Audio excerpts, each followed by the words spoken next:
very special Paranormal Almanac Halloween Spooktacular.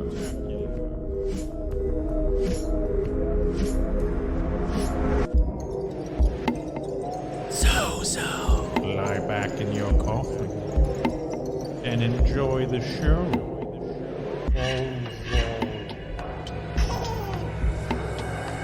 With your host, Kurt Sandvik.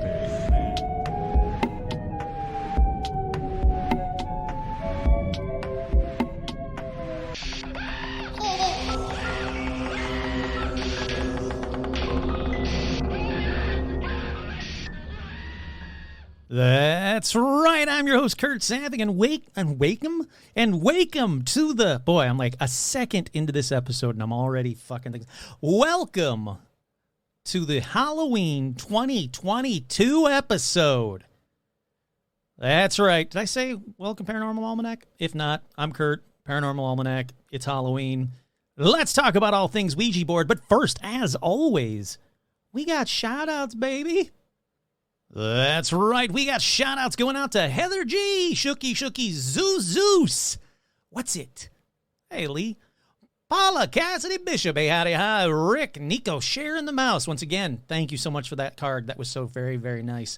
Andrew, Paul, Mark, Tortuga, Hannah Boo, Mike from Jersey, Tuesday, Marie, Jay Bizzle, Andrew, Tracy, Virginia Mailman, Tony, Chaparro, Jason, Vicky, Crow, Clay, Buzz Lee, Tom Proletariat, Lobita Works, Glacier Main, Isabel, Jen, Stacy, Amber, Tracy, Sandy, Kelly, Joe, Menace the Beast, Kick-Ass Magic Robot Webcomic, Sandy, Page, Kyle, Sean, Andrew, Scott, Andrea, Devin, Melody, Ricardo, Vicky, Vanessa, Marisol, Liam, Roger, Michael, Alicia, Becca, Jake, and the Beasties, hey, howdy, hi, Elizabeth, Wojtek, Sherry, Art Muffin, Trudy, Tim, Kenneth, Paul, Ricardo, Ian, Armor Times 10, Alexandra, George, Seth, Zozo the Demon, clap, clap, clap, Hayden, Cindy, Ashley, what's that, Carrie, Robin, Will, Russell, April, Isabel, Audra, Dorian, Cindy, Bob, Stacy, Jerry, Scoston, Lindsay, Hahn, hey, howdy, hi, and happy Halloween to you, Megan, Jeff T, hey, buddy, Harley, Suzanne, Joe, Lawrence, the Lawrence Strawn, Veronica, Autumn, J. Mark,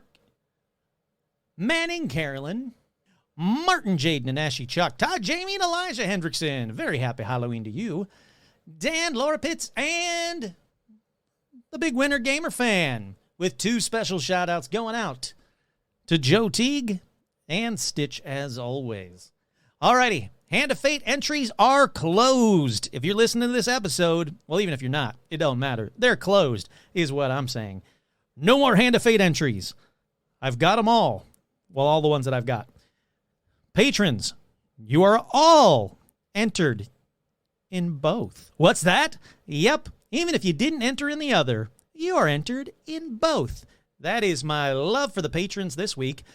Let's see, the 200th shirts, they're going down Monday or Tuesday, depending on how much free time I have. But they're going down. You got this weekend only to order any of the 200th edition, or 200th limited edition, 200th episode shirts, however you want to word it, the limited edition, 200th episode shirts. There we go.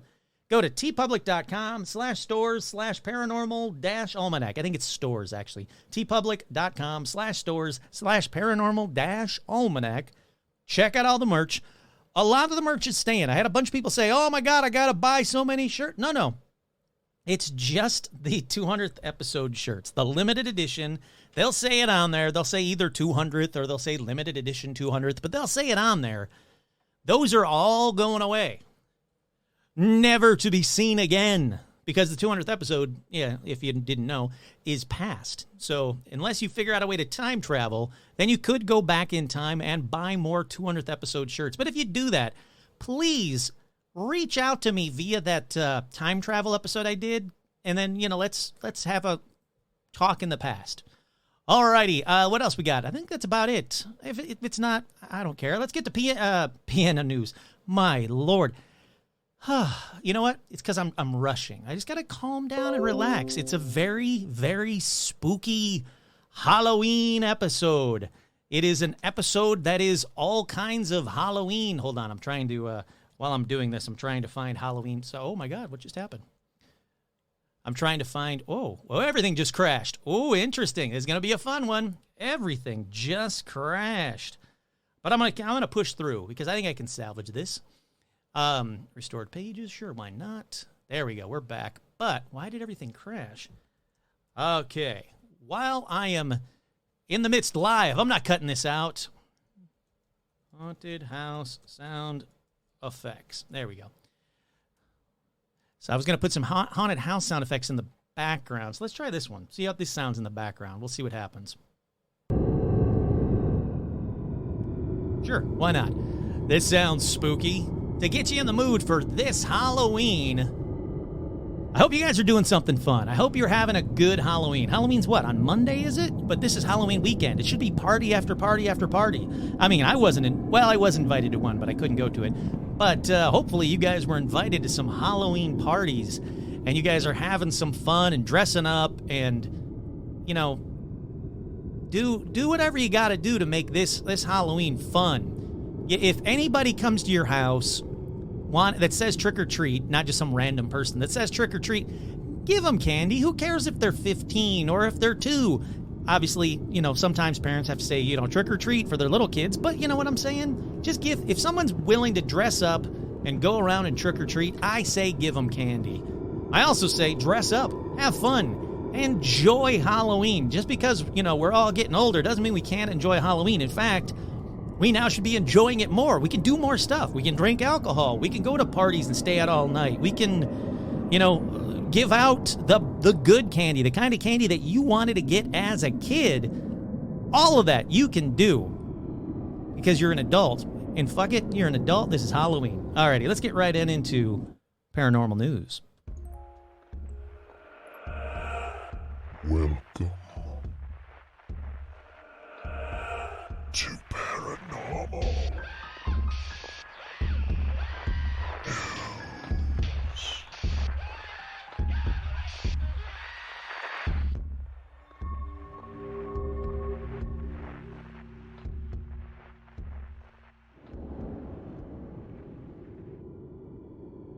All right, we'll bring up the spooky music in the background while I do some paranormal news. Not really music. It just sounds like a wind chamber. Not very spooky. But anyhow, it doesn't matter. It's you got to imagine the atmosphere.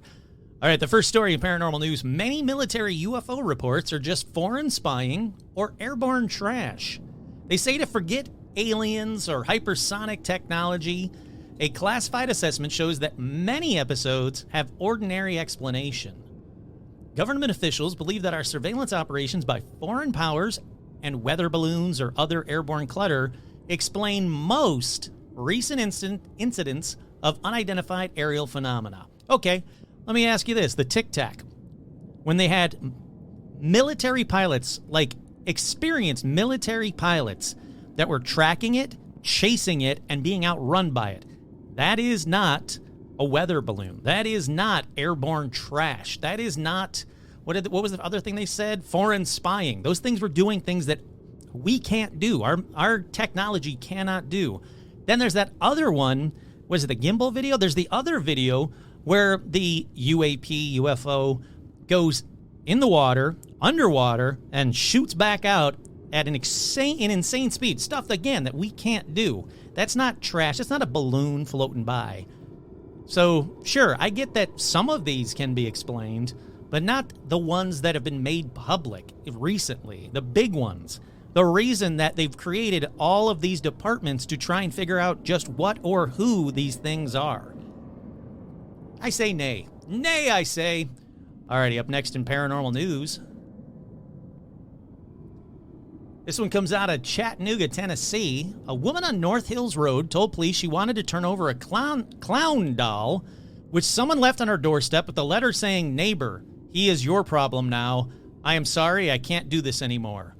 The woman said she felt that the doll at her doorstep was creepy and just wanted the police to take the doll away. Police retrieved the doll without further incident. No photo of the doll, but you know what? It says clown, so yeah, I'm going to say, yep, that's creepy. And yeah, good news, good move. Don't send it to me. Police, if you're listening to this, Chattanooga police, if you're listening to this podcast and you're like, hey, send it to Kurt, he likes weird shit. I don't want a clown doll in my house. I'll take, spooky dolls and stuff like that, sure. But something about a clown doll, it's too poltergeist for me. I do not want. No, thank you. Do not send it to me. It is your problem, not mine. All right, up next in paranormal news. This music's kind of bumming me out. You know what? I'm getting rid of it. It's spooky. Just trust me. It's right now. I'm in a castle. It's spooky. There's cobwebs everywhere. There is cobwebs everywhere and skulls everywhere. So, and haunted items behind me. So yeah, I guess it is spooky enough. I don't need this shitty music. All right. Up next in paranormal news. Filmmaker claims video exists of captured alien creature from 1996 Brazil UFO incident. That's right, a bizarre UFO case dubbed Brazil's Roswell, because as you know, that's what anybody does. If, there was an alien, there was a UFO, it's got to be the Roswell of Burbank. It's Burbank's Roswell. No, calm down with that stuff. But anyhow, Brazil's Roswell has set the internet abuzz amid rumors that video of a captured creature may exist, and it could soon be released. What is this video that's playing behind it? Let's find out. É mantido escondido em algum lugar. A tendência dos governos é acobertar tudo aquilo que ele não consegue explicar à sua população. I'm gonna let it play for a minute. O comandante da escola leu nota oficial, negando toda a história. Nada temos a esconder. I know nada. I heard nada. Call it All right, I don't know what. Oh, wait. another Roswell, if you will. That is a crashed vehicle that had beings on board. Can she say what feeling she got from the creature? Tava com medo, tava escondendo de alguma coisa. Okay, I'm back to The not Virginia understanding case is stuff. considered the most well-kept secret in the military circles of Brazil. Interesting. Alrighty, the so-called Varginaha, I don't know, incident, the Brazil incident, an alleged UFO crash, extraterrestrial encounter, and subsequent military cover-up made global headlines in 1996 and sparked a media frenzy in Brazil, despite official government denials that anything unusual had actually occurred. More than a quarter century later, they say that the release of a documentary, Moment of Contact, which sees filmmaker James Fox return to the small town in the southwest state of Minas Gerais. Sure, I'm sorry, I know I butchered that. To interview eyewitnesses, experts, and officials. Governments tend to cover up everything they can't explain to their population, retired Brazil Air Force General Jose Carlos Pereira tells Fox in the documentary. In January 1996, locals in that town reported seeing a strange cigar-shaped object about the size of a school bus slowly fall out of the sky and crash in a field. Carlos de Souza witnessed the alleged crash and spoke to researcher Claudier Covo on camera in 1996. It was floating and slowly losing altitude, he said. It looked like a washing machine struggling, fighting to keep its altitude. The side of it was completely torn, and it had white smoke coming out of it.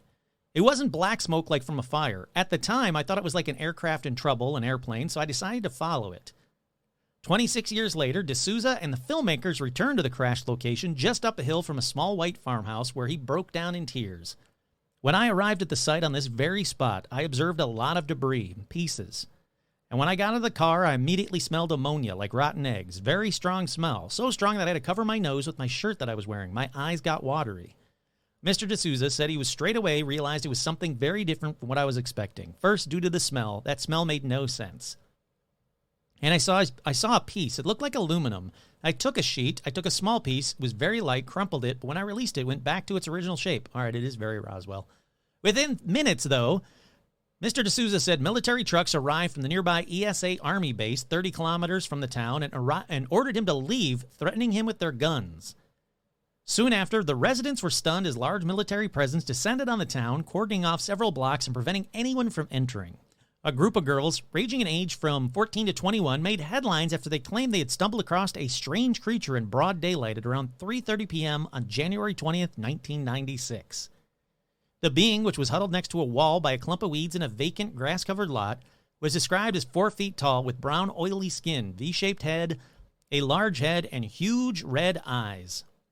The military said in 2010 that an official inquiry had concluded that the girls had actually encountered a homeless, mentally unstable man named Mudino, covered in mud. Okay. They said, we were walking down along here. I was in front, and they were a little bit further back. Passing by here, the graffiti caught my eye. I looked and saw the creature. I looked into its eyes, and I saw that it was frightened, just as I was frightened. The creature was also frightened. All right, how many times can you say frightened? I saw that it was scared of us, so it was an exchange of fears, its and ours. I think they were frightened is what she's trying to say there. Had red eyes, oily skin. I couldn't see an open mouth. Smiling, no, not happy, shrunken back, a sad expression, and it didn't have any hair. It was a creature, there in the corner, cowering and afraid of us just as we were afraid of it. Oh, my goodness. All right, we get it. They were afraid. All right, so that's it. I don't want to tell. I don't. That's the majority of the story. I could keep reading, but I'm sure it's just going to say that it was afraid and they were afraid. Then I was afraid. Then you were afraid because of how afraid I was afraid of the article that I was reading afraidily. All right, moving on to the next story. How to live with a ghost. This is apropos. It's Halloween. Many Americans believe their home is inhabited by ghosts, a conviction that researchers attribute to the rise of paranormal-related media. Is it a rise in paranormal-related media? I don't think so. I mean, there's more podcasts like this one, but come on. Oh, they also say it's due to a decline in religious beliefs and the pandemic. Sure, why not? Let's see. Shane Booth, a photography professor living in Benson, North Carolina, was folding laundry in his bedroom when he was startled by a loud crashing noise. He stepped out to find a shattered front window and his dog sitting outside it. He was confused. How could his dog have jumped through the window with enough force to break it? After cleaning up the glass, really, that's your question? Mr. Booth came back to his room where all of his clothes he had just folded were scattered and strewn about. He thought, that's when I thought, this is actually really scary now. He was afraid. I'm just throwing that in there. Let's see. He described several other inexplicable and eerie encounters that led him to believe that his century-old house is haunted.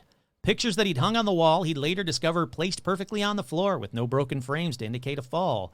He noticed vases moved to various locations, had momentary sightings of a ghost, an old man. All right, here you go, Kurt here. All right, pictures fall off the wall and kind of just land. Could be a ghost, might not be a ghost. Vases moving? That's weird. Could be a ghost, might not be a ghost. But if you actually see a ghost of an old man that is heard bellowing laughter, you got yourself a ghost, buddy. Come on. Why are you burying the lead on it and then going, gee, I wonder if the house is haunted? Anyhow, another survey of 1,000 people by Real Estate Witch, an education platform for home buyers and sellers, found similar results, that 44% of respondents saying they've lived in a haunted house. 44%. I don't have to keep going. You know the drill. If you see a ghost, chances are there's a ghost in your house. I don't know how else I can how simple I can explain it than that. I mean, if you see a ghost, yeah, that's a ghost. Alrighty, up next in paranormal news, staff refusing to work at Wigan nightclub following paranormal activity. Spooky happenings have been caught on camera at a Wigan. I don't know how to say it. I guess it's Wigan night spot. I said it both ways, so no one say you said it wrong, because I said it both ways. Unless it's like Wigan, which case now I've said it that way, so now I've said it 3 ways. The unexplained CCTV footage shows a chair moving across the floor and a glass mysteriously smashing to the ground. The moved furniture was discovered when the manager of the King Street venue attended an alarm call on the morning of October 27th. Just happened. Later, when they reviewed the footage, they discovered no culprit. The film has upset some of the employees so much they're refusing to work there this weekend. Oh, come on. They just want to go party for Halloween, and I don't blame them. Good on them. But is there footage as promised? Let's see. Gonna play something? Something gonna play here? Because it's got a video thingy. Let's try this then. Aha, here we go. Here's the footage. There's a 12-second commercial. In these 12 seconds, I'd like to say, this episode is brought to you by Kurt Sandvig. Kurt Sandvig, without it, you wouldn't have Kurt Sandvig. Okay. What? Another commercial? Look. We're not doing 30 seconds of commercials and then another 30 seconds of commercials. This is ridiculous. It's just a chair sliding across the floor. Show it to me or don't, but don't make me come over there is what I'm saying. Don't make me find out where oh, there it is. All right, we're good. Whew. I was getting angry. All right, it's a chair. I see a chair. Still a chair.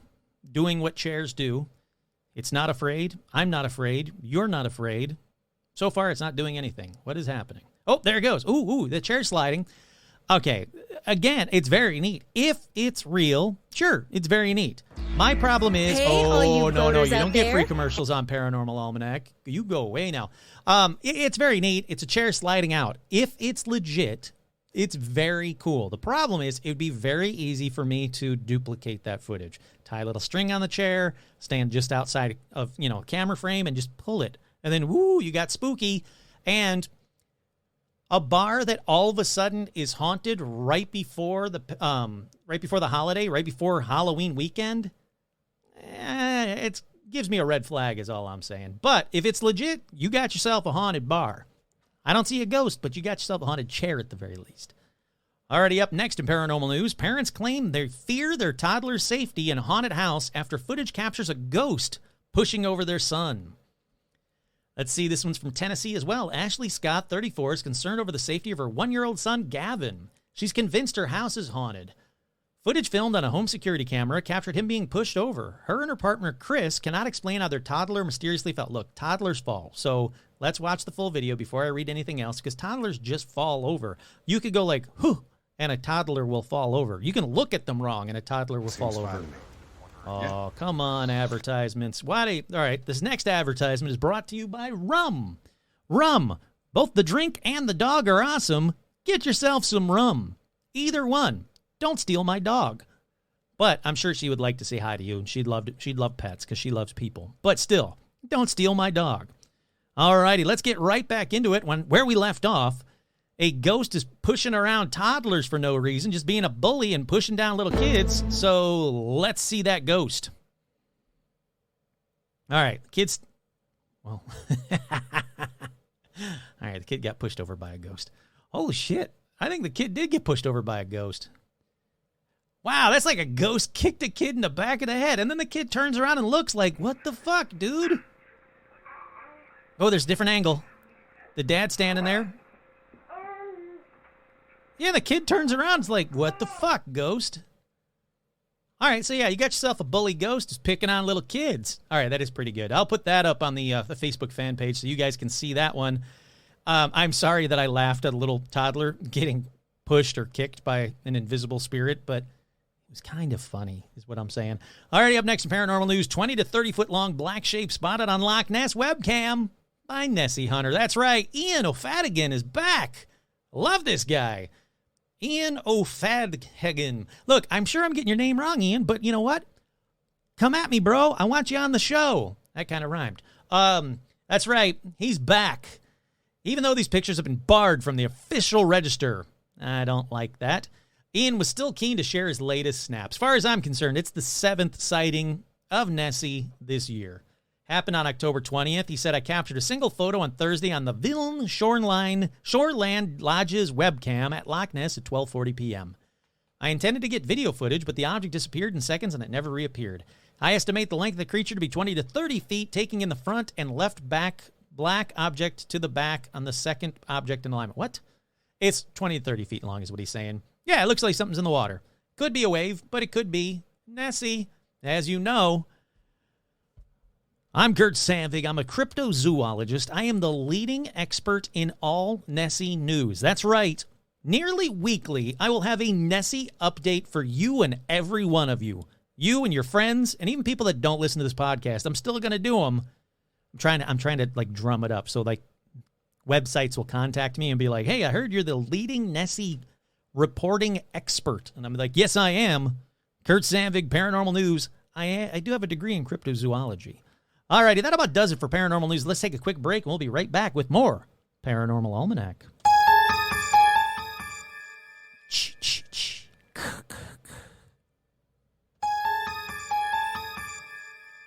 We are back.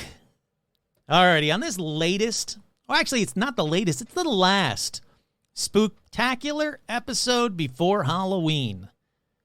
Let's talk about Ouija boards. Now, some of you love them. Some of you hate them. But lots of people have used them, whether they love them or hate them, and have stories to share of their experiences. In fact, I don't know anyone who hasn't at least fooled around for a split second, whether they believe it's real or not, fooled around for a split second with a Ouija board.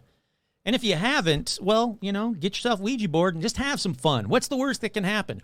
Oh, yeah, Zozo the demon. But still, let's talk about Ouija boards. I got one sitting right behind me that I've had since I was a kid. My niece took it for a little while, and she got scared and gave it right back to me. But it's sitting there.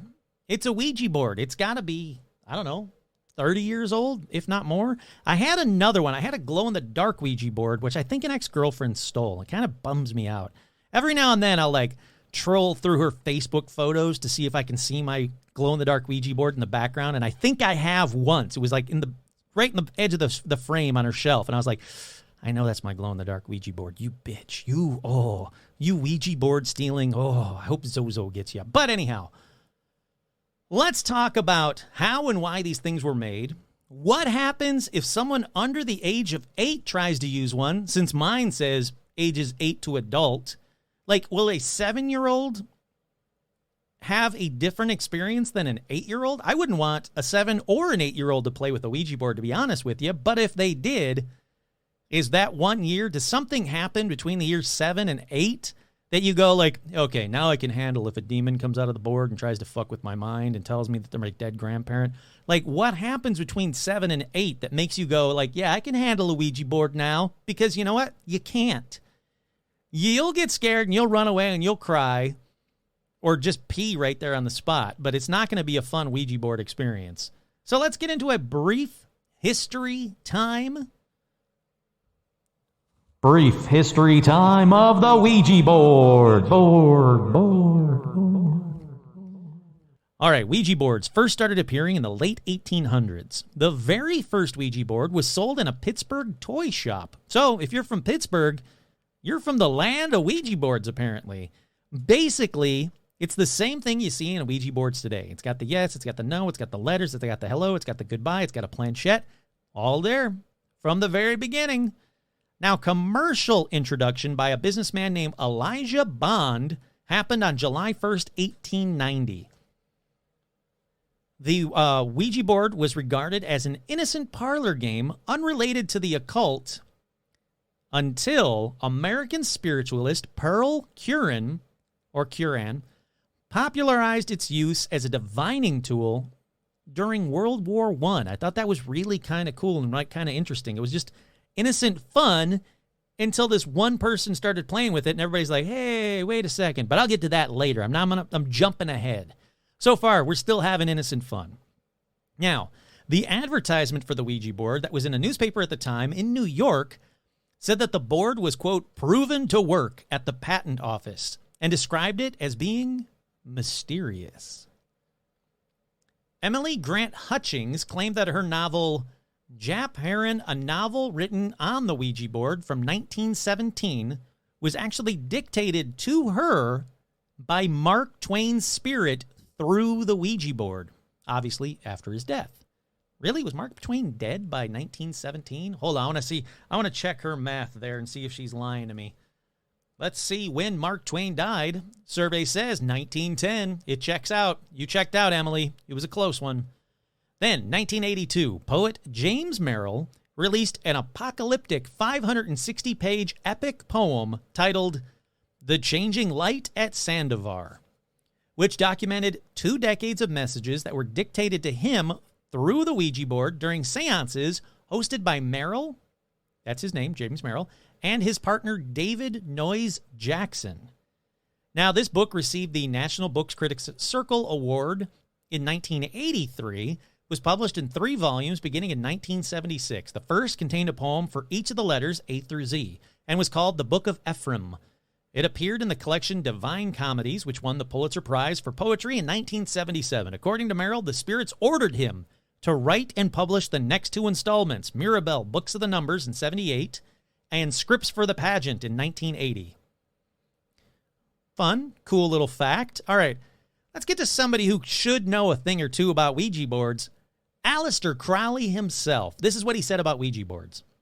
There is, however, a good way of using this instrument to get what you want, and that is to perform the whole operation in a consecrated circle, so that undesirable aliens cannot interfere with it. You should then empty the proper magical invocation in order to get into your circle just the one spirit you want. It is comparatively easy to do this. A few simple instructions are all that is necessary, and I shall be pleased to give these free of charge to anyone who cares to apply. So I was like, I want to apply. I want to know Aleister Crowley's tips and tricks for a Ouija board and how to get the one spirit you want to give you the thing that you want. Can't find it.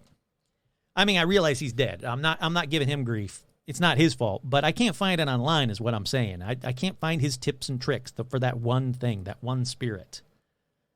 But yeah, so there's the brief history of the Ouija board. Oh, and in case you didn't know, Ouija gets its name from oui and ja, German and French and German for yes. So Ouija is oui, French, ja, German, both for yes. Why? Don't know. Alrighty, with the history out of the way, let's get into people from the internet stories about the Ouija board. These first stories aren't the fun ones. These aren't, I know what you're expecting right now. They're like, oh, cool. I'm going to hear a bunch of kids say me and my girlfriend, we played a Ouija board and her hair fell out. Like, no, these aren't like the fun ones. These are the bad shit where Ouija boards were involved first. I'll get to the fun ones later. American newspapers ran articles as back as 1920 about Ouija boards and how people were using them, including armchair crime solvers were using their Ouija board for clues in the murder of a New York City gambler, Joseph Burton Elwell, who was murdered with a gunshot wound to the head in his locked house.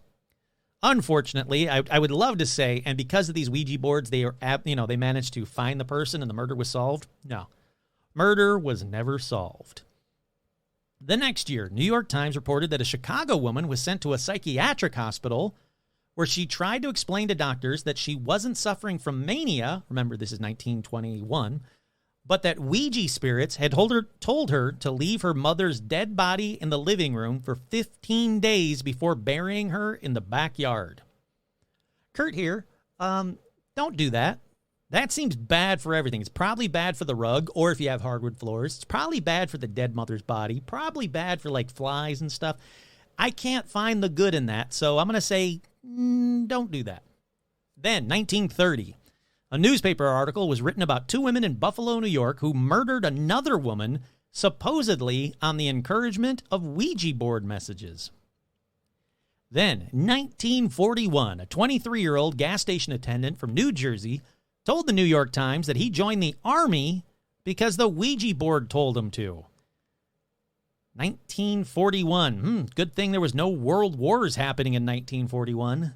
Then, in 1958, a Connecticut court decided not to honor, quote, the Ouija board will of Mrs. Helen Dow Peck. Get this. She left $1,000 to two former servants and an insane $152,000 to Mr. John Gale Forbes. And you might be thinking, well, what did that guy do? Well, he was a ghost that contacted her through her Ouija board over and over and over again. Then she died. And, she left $152,000 to a ghost. Nice try, Zozo. Then, I Love Lucy, 1951. There's an episode in which Lucy and Ethel actually host a seance using a Ouija board. See, Ouija boards were fun times back then. Until 1973. A movie came out called The Exorcist. In case you don't know, The Exorcist is a fun little movie about a girl and her ghost friend that she met through her Ouija board.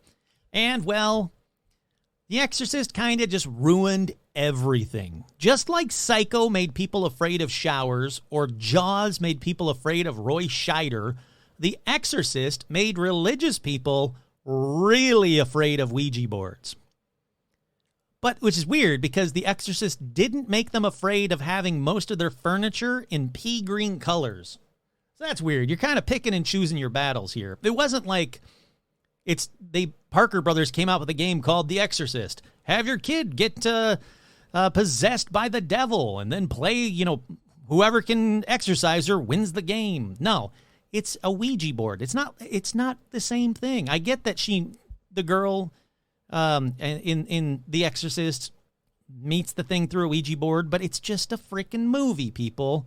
But soon after that, Ouija boards were denounced worldwide by religious groups, saying that they were Satan's preferred method of communication. Which, you know what? That isn't true. We all know it's songs or podcasts that have backwards messages in them. That is Satan's preferred method of communication.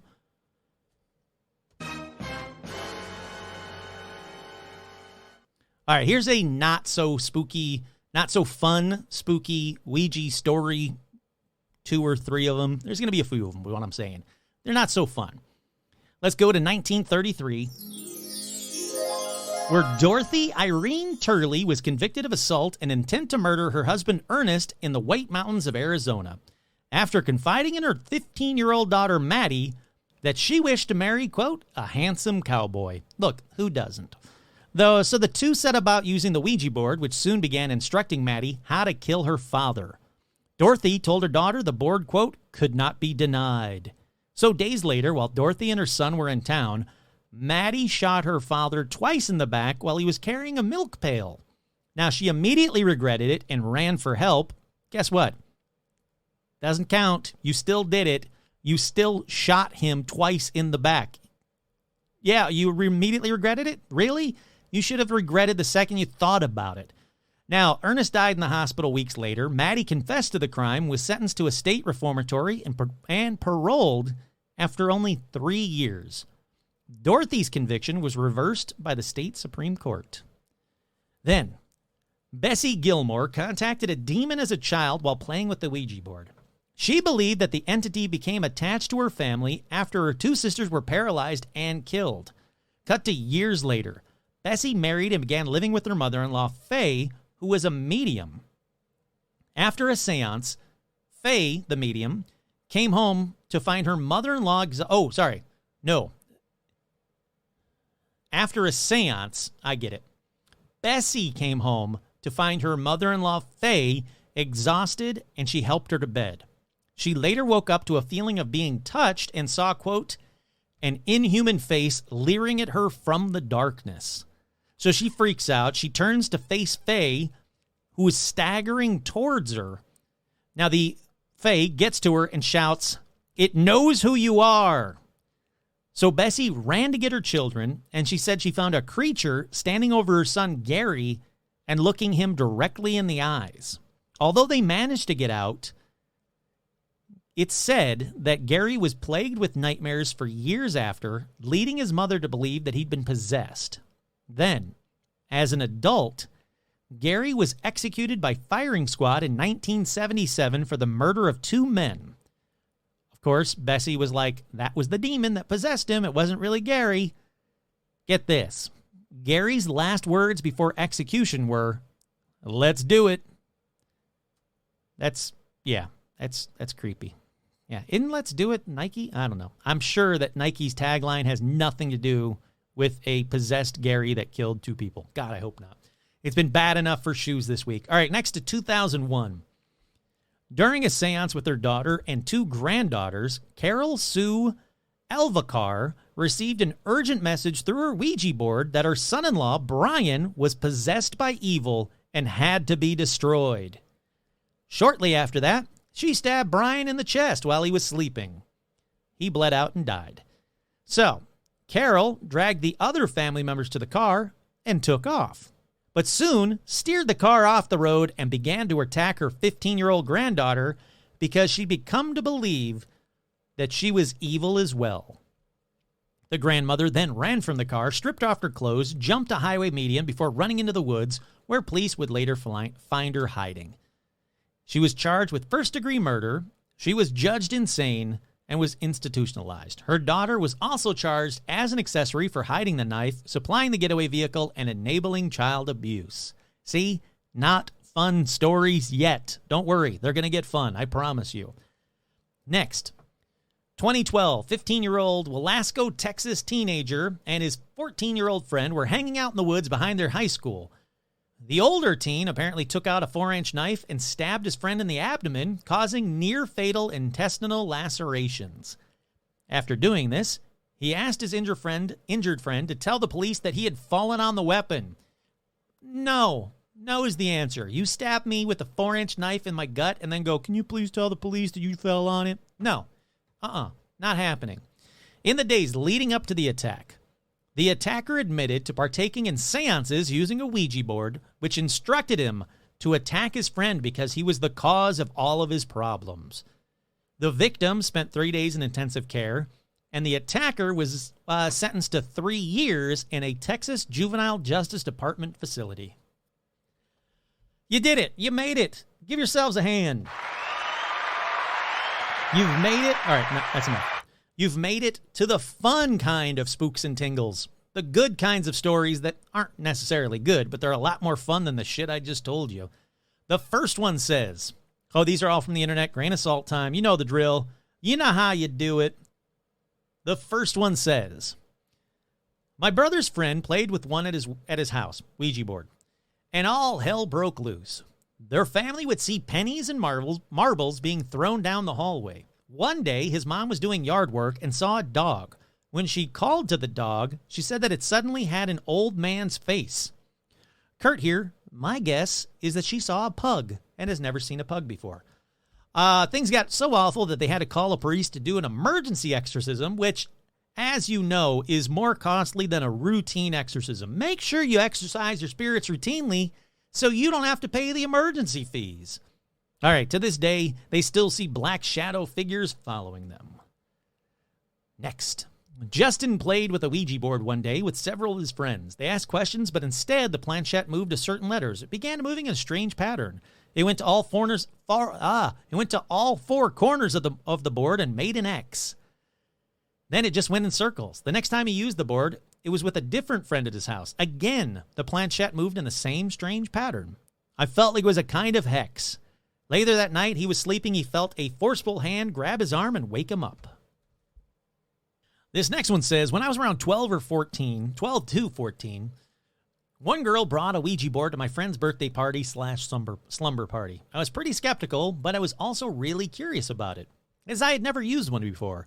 We took turns asking questions, and I just figured someone else was moving the planchette. The other girls were pretty creeped out, but it wasn't until I answered a question for me that nobody else there would have known the answer to. To this day, I can't explain how that answer appeared or any of the other paranormal experiences that happened after we put the board away. I truly believe that we contacted something, and it stuck around. There were just generally a lot of small things like footsteps above us when we were on the top floor. The door kept swinging open on its own. A girl who lived there said it never did that on its own before then. The creepiest part was that a bunch of us randomly woke up around 4 or 5 in the morning, and a few girls saw a black figure walking down the street outside the window. Apparently, one of the girls had seen what they thought was the same figure with his face at the window on the second story earlier in the night.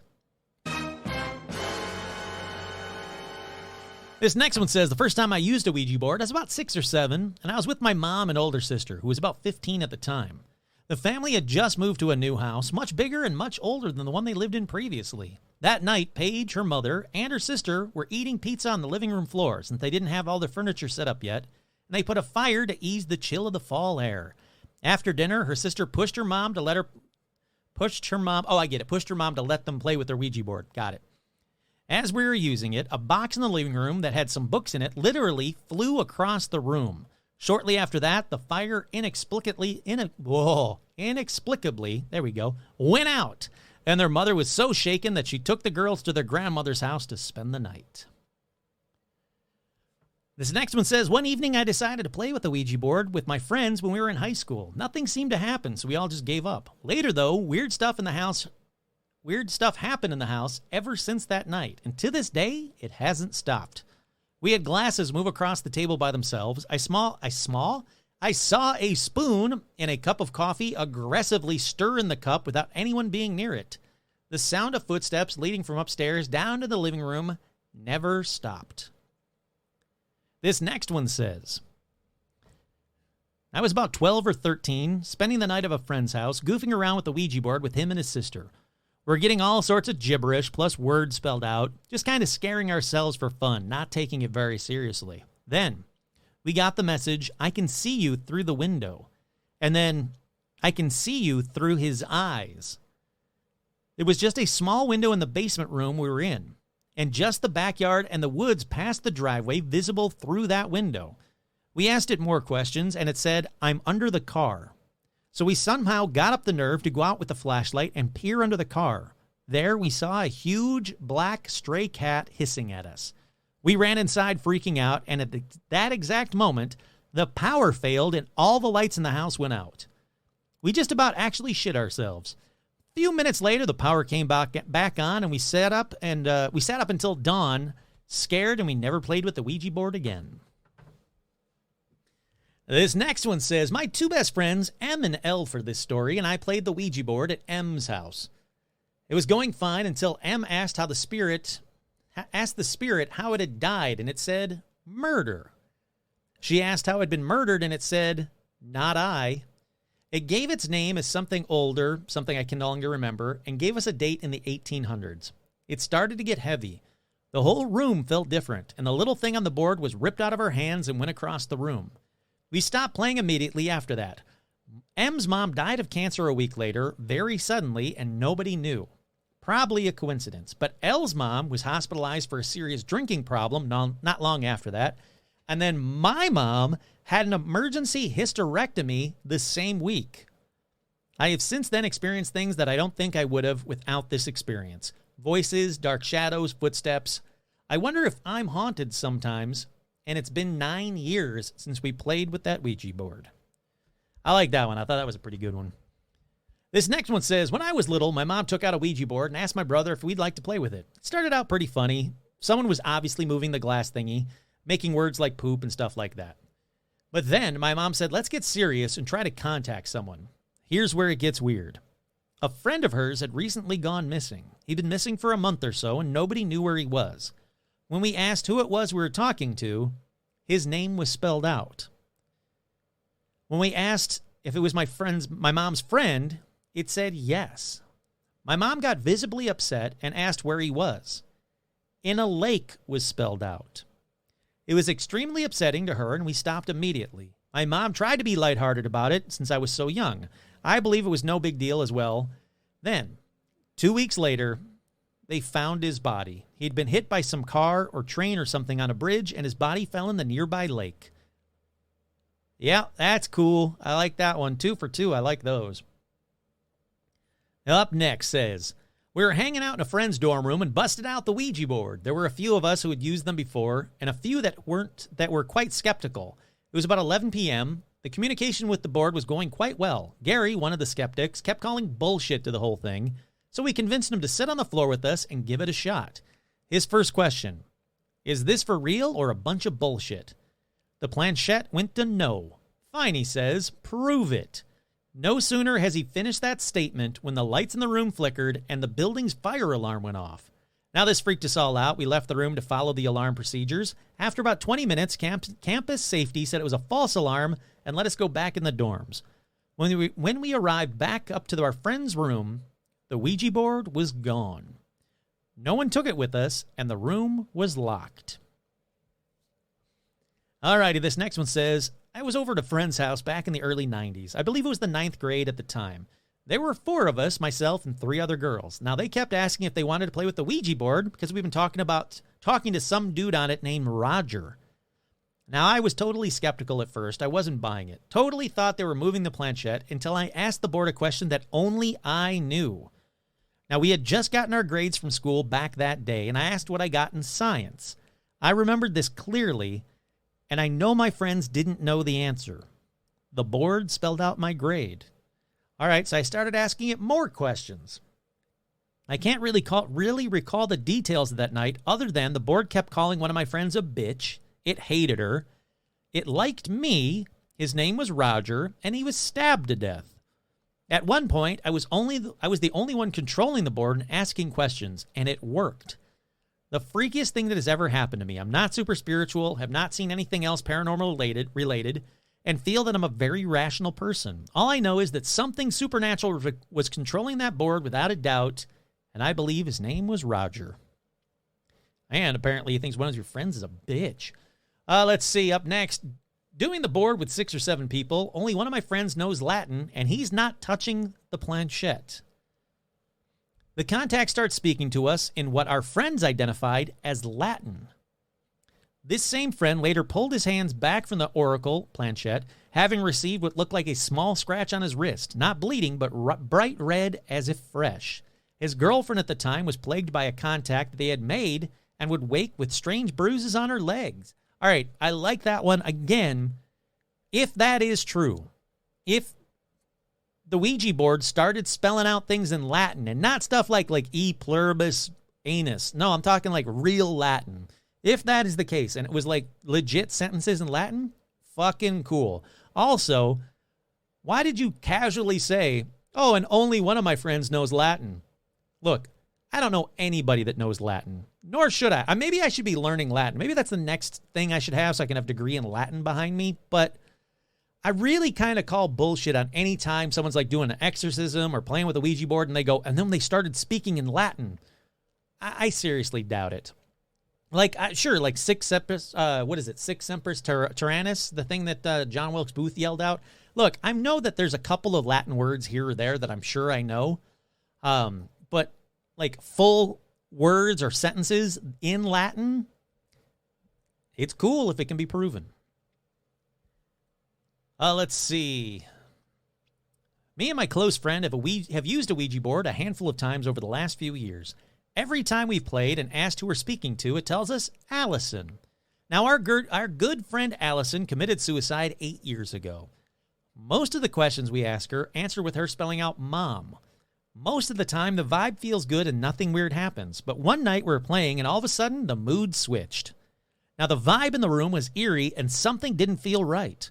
We both sensed it, and I asked if Allison was still with us, and it said no. We decided to end the session when the planchette started moving fast around the whole board. If our fingers hadn't been planted firmly on it, it would have flew right off the board. We said our closing goodbyes to whoever the hell that was and let it be. We put it away, and that eerie, dark feeling in the room went away. I don't know which is worse. If you're playing Ouija board and the only thing you can get is that it's your friend Allison who committed suicide and the only thing it's spelling out is mom, why aren't you getting her mom? I'm sure it'd be very upsetting and her mom would think that you're fucking with her with the Ouija board, but still, like, help Allison out, apparently. That's all Allison's asking. Also, very sad. And then whoever the other one was, still, not good. Neither of those are good, is what I'm saying. All right, this next one says, I was about 12 or 13, spending a night at a friend's house, goofing around. Oh, no, this is... Nope. Sorry, I wrote the same one twice. Sorry, or not wrote, but I copied the same one twice. Sorry, the next one says, my girlfriend told me this story about an experience that she had with the Ouija board while in high school sometime in 1986. She had a friend named Johnny who was suffering from CF, I don't know what that is, or some other debilitating illness, who had recently been hospitalized as a result. Both she and her friend Shelley visited Johnny regularly in the hopes of keeping his spirits up for a quick recovery. One night after visiting Johnny, they were at Shelley's when they decided to try out a Ouija board. After a while, they started communicating with a spirit who seemed to know a lot about them that it really shouldn't know. After some normal questions about boys and general questions about one would expect teenage girls to ask, my girlfriend decided to ask about Johnny and his condition. The board quickly spelled out 24 June 1987. Johnny won't have to worry anymore, and then went, goodbye. My girlfriend and I were convinced that the board was giving them a date for recovery, and they actually wrote down the message and sealed it in an envelope. Yep, you guessed it. Everybody sees where this is going. This is a total creepypasta kind of story. If it's real, again, great story, but we all know where this is going. Following year, June 24th, Johnny died. Great story. I mean, I hope it's real. Actually, I don't, because then Johnny died, but you know what I mean. Alrighty, up next is, I got a Ouija board for Christmas, but I was in the 6th grade. Great Christmas present, huh? They said that, not me. It is kind of a good Christmas present. That night, I went over to my best friend's house and brought the Ouija board with me. We went up to her room, set it on the floor, and asked, "Is there anyone in the room with us?" The planchette spelled out Ruth, which was my grandma's name and her great-aunt's name. Now, both my grandma and her great-aunt had died that year. We threw the board back in the box and were totally freaked out. I brought it home, put it in my closet, but every time I look at the box, it gives me this horrible, creepy feeling. So I ended up throwing it in a dumpster a couple of years later. Because your grandma or this person's aunt was trying to, like, say hi to you? See? This is what I mean. That kid was probably 7. If they had, oh no, wait, when I was in the 6th grade. I don't know how old you are in 6th grade, but it's older than 7. So you should have been old enough. You're older than 8 is what I'm saying. You're allowed to play with a Ouija board older than 8. Alrighty, up next it says, played with the Ouija board several times many years ago. Got mainly dark and scary replies with names we didn't know. One claimed to be my uncle, though. We started to do it all the time, every day with a homemade Ouija board. A few weeks later, I was in a club, saw a friend I hadn't seen for maybe 2 years from across the room. He literally came running over to me with a strange look on his face. He said, "I can't believe it's you. I have something strange to tell you, but you have to listen to me." He said, "I went to see a reader, a psychic. She told me that she had a message for a friend of mine, a woman. She said your name. She told me to tell you to stop playing with the Ouija board because you're going to get burnt. Does that make sense to you?" Needless to say, I was speechless and really scared. Now, I don't know if it was for real, but how else could that have happened? But I sure as hell never touched one again. This next one says, when I was in my first year of uni, we started playing with a homemade Ouija board. There was like 5 of us. We contacted some spirit whose name I'm glad to have forgotten. And as we were talking to it, the doorbell rang and one of my friends had to go as her dad was there to pick her up. Unfortunately, we didn't close the session by saying goodbye to the spirit, as we had no clue and we just threw the paper away. Now, the girl that had to leave started acting really strange and didn't hang with the rest of us as much. A few months later, she told us she went to get, quote, a cleansing as she wasn't feeling like herself, and told us the moment she stepped in the door, the witch lady that was going to cleanse her totally freaked out, told her she had a spirit with her using the same name that we had heard on the Ouija board. She told my friend that spirit was, quote, following her as we didn't close the session and attempted to cleanse her without any success. Sadly, she tried to commit suicide about 3 times after this, dropped the university, went to live somewhere else, and I lost touch with her. Yeah, see? There you go. Not all fun and games. This next one says, my soccer team had a sleepover at our gym, and we played with the Ouija board. Nothing too eventful happened until the board spelled out, thirst, fire, help. We closed out the board. We then went back to school a few days later. We asked the athletic director, whose office was in the gym, if he knew the history of the gym. He told us the gym had burned down once a long time ago, and one man died in there. And you couldn't get him water? Thirst, fire, and help. You couldn't do anything. You just said goodbye and said, screw that dude. Come on. All right. The next one says, a friend of mine had one when I was young. I was very skeptical of it, but I thought she was moving it whenever she asked a question. So I asked questions she wouldn't know the answers to. I tried to contact my uncle who had passed away. I asked him how he was doing, and the board spelled out his wife's name, Xiomara, Xiomara, which there is no way my friend could have known about her, never mind known how to spell Xiomara. I'm sure it's like Shiamara, but you know what I'm getting. All right, this next one says, I was 17. We had just bought one of these newer Ouija boards that glow in the dark. Oh, bastard. I had one of those. My mom told me to wait until the next day to open it, and I should have listened to her. You're not supposed to use the board alone, and our house was known for being haunted. So I wanted to ask if anyone was there. The freaking planchette shot out of my hands across the room. I actually cried. You know what? 17 or not, that's a valid cry. You get a few valid cries in your life, that's a good valid cry. This next one says, 10th grade at Halloween party, 4 of us were playing with one. The planchette suddenly lifted straight off the board and raised all of her hands at least a foot into the air, then dropped. We all jumped out of our chairs and ran away screaming. This next one said, I once played with a Ouija board at a sleepover. We weren't asking anything weird, just silly questions like, who am I going to marry? I asked it to give me the initials of someone I will date in the future, and it gave me N as in Nancy and B as in boy. Sure enough, I have dated someone with the initials NB for 5 years now. Kurt here, and his name was Nude Bigfoot. That's right, Nude Bigfoot. I couldn't think of any celebrities when I was writing my little outline for this episode. That's why I came up with Nude Bigfoot. And now, like Ned Beatty. There you go. There's one. I'm sure there's more. This is the fun part of the episode where you get to think of a celebrity whose name is who has the initials NB without Googling it. You can't be like celebrities with initials NB. No, off the top of your head, right now, everybody playing at home, playing in a car, wherever you're listening to this at, I need a celebrity from you with the initials NB. Yeah, see? It's not that easy. Nude Bigfoot, Ned Beatty. The only two I can think of. All right, this next one says, at my friend's birthday party, someone decided to try a Ouija board.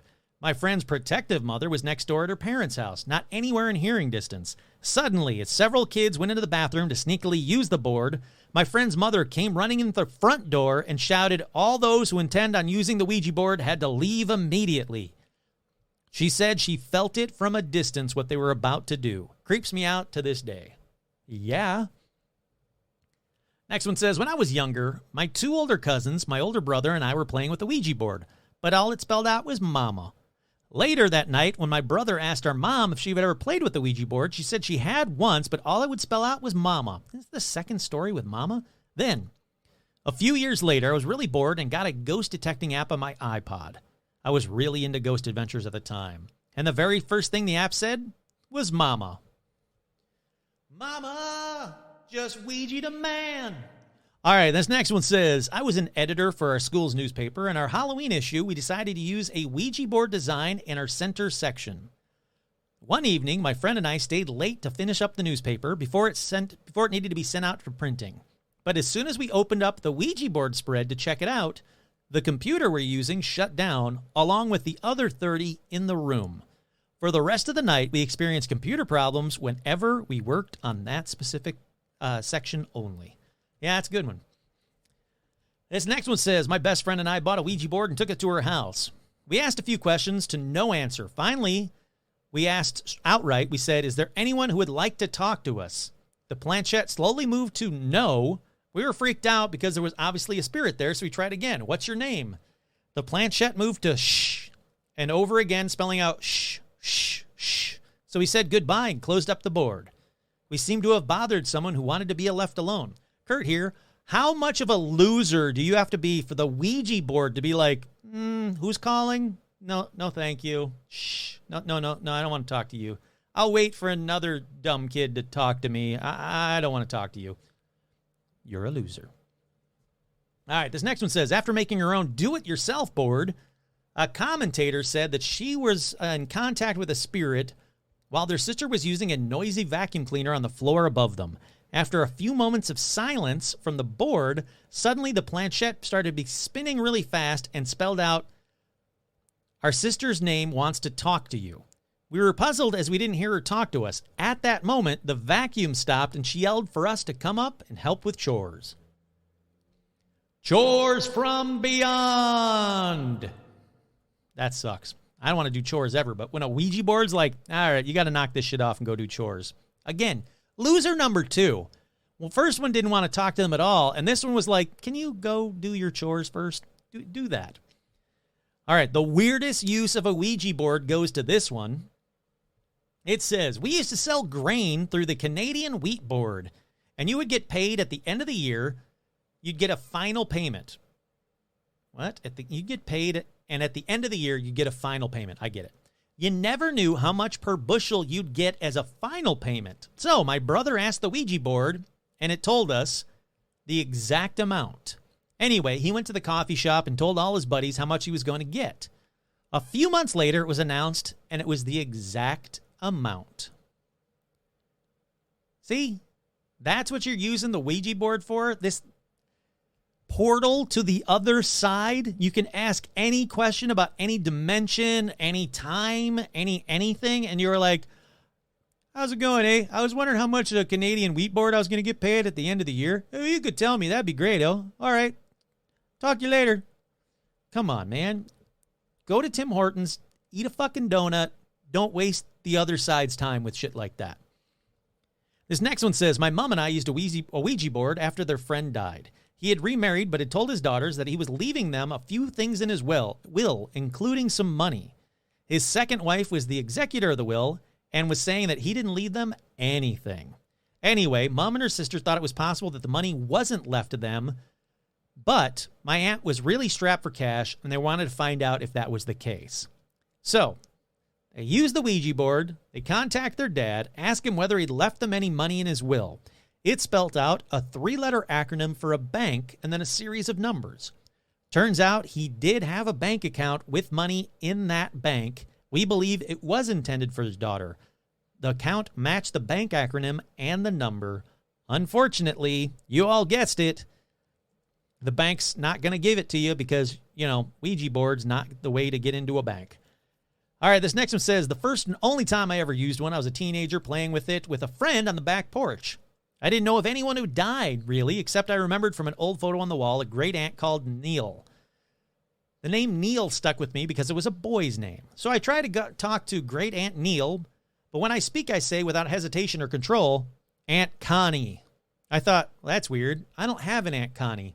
I tried again, and I said, I'm trying to speak with, and trying to think of the word Neil, but came out with Aunt Connie. It was an involuntary response. Very weird, but we moved on and kept, quote-unquote, playing.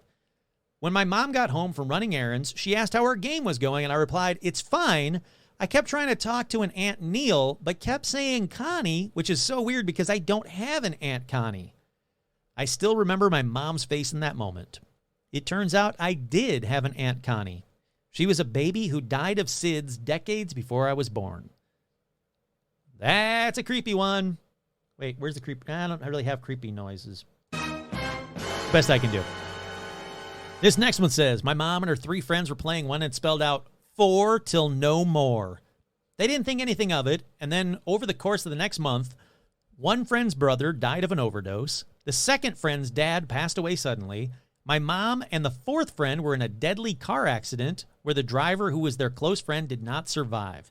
Afterwards, she had severe night terrors, mostly of a dark, evil figure, and my great-grandma had to do a lot of cleansing on her to get them to subside. My mother still has scars on her hand from the accident and night terrors every once in a while to this day. It took literal years to get her to finally tell my sister and I the story. We were told to never, ever play with a Ouija board. All right. Good advice from all around. This next one says, my brother is 7 years older than me, and the story goes like this. My parents rented a house that my mom's aunt and uncle owned in the late 70s. The aunt commits suicide in the early 60s in the back bedroom on the top floor. That's not a fun place to go. Shortly after my brother was born, they decided to use the Ouija board to try and contact her aunt. After a few questions and inquiries, they asked a question that prompted the board to respond, Move J. Now, my brother's name is Jason, but he goes by Jay. So they move his crib to their room. A short days later, a massive storm caused a tree branch to crash through my brother's bedroom window. It landed where his crib would have been. I think I've told this one on a previous episode, but it's over now, so let's keep on going. Here's a really short one. Predicted my heart attack, and I won't ever touch them again. Okay. If you're playing with a Ouija board and it says you're about to have a heart attack, get yourself to a fucking doctor. And if you do have a heart attack, at least you'll be at a hospital, or at least you'll know, be like, hey, doctor, this is what happened. I think I'm going to have a heart attack. You should be playing with them more because it warned you. Next short one said, played with one once, and it just said, I'll be with you forever now. Yeah, that's creepy. Next one said, we stupidly asked which one of us in the group was going to die first. It spelled out my cousin's best friend names, Danny. Not 2 weeks later, Danny was killed and decapitated in a horrible car accident. And finally, the last 2 or 3. Is it the last few?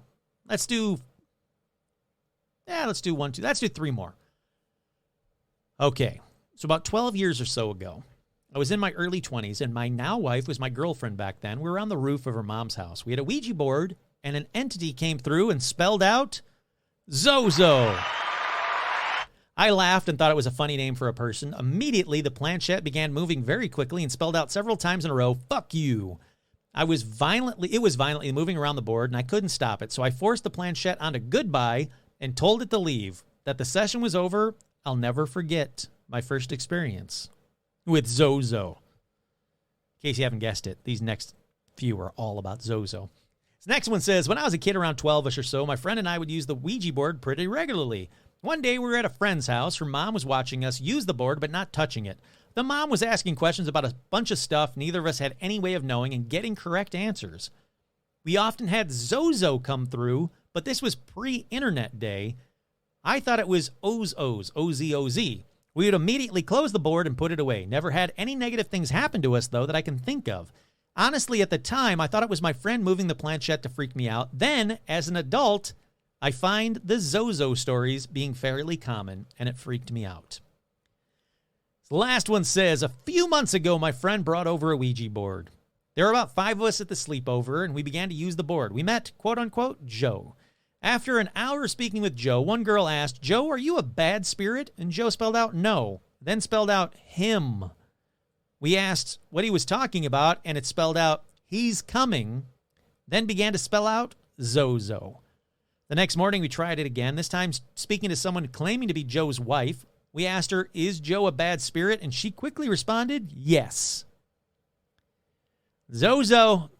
Can't have a Ouija board episode without a little Zozo. Alrighty, that about does it for this week's episode of Paranormal Almanac. Remember, enjoy your Halloween. For me, if you don't want to do it for you, if you're too tired, I get it. It's been a long week. It's been a really long week for me. But I'm going to enjoy the shit out of my weekend. I'm going to go see Danny Elfman with my brother tomorrow night. Can't wait. At the Hollywood Bowl, nonetheless. It's going to be phenomenal. But remember, enjoy your Halloween. Enjoy dressing up in costumes, giving anyone that says trick or treat at your door some candy. Just enjoy this spooky season. And I'll see you next month. Once again, I'm your host, Kurt Savig, and this has been another edition of Paranormal Almanac. Happy Halloween.